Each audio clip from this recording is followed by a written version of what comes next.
πιστεύεις ότι κάποιος πήγε σε συνέντευξη και είπε «Ζητώ 135.000 ελβετικά φράγκα το χρόνο»? Και του απάντησαν It seems like we are fine with it. Ναι, εγώ το είπα. Όλα έχουν μία τιμή και όταν προσθέτεις αξία, παίρνεις αξία. Δεν είναι θέμα υπερβολής, είναι θέμα γνώσης της αγοράς, του εαυτού σου και της διαπραγμάτευσης. Σε λίγο θα ακούσεις απόσπασμα από την πραγματική συνέντευξη για μια θέση στην Ελβετία, όπου ζήτησα 135.000 ελβετικά φράγκα.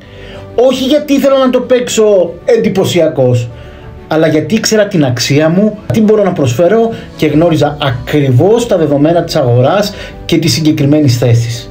Δεν είμαι η εξαίρεση.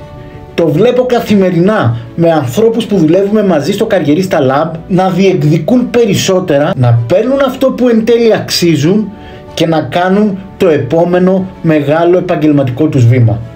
Ακολουθεί τώρα το απόσπασμα από την πραγματική συνέντευξη.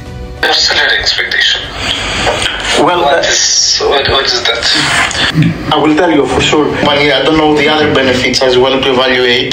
I'm gonna say a range, but according to the benefits, this can be rediscussed. You want to take it as a fact. So I would say for this role, and according to my research that I made, something between 125k and 135k annual would be fair for this role. Gross. 135 gross.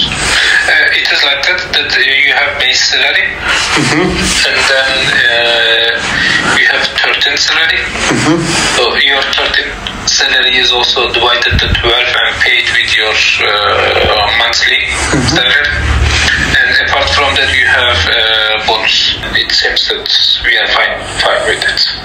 Καριερίστα Lab, γιατί η αξία σου ξεκινά από εσένα.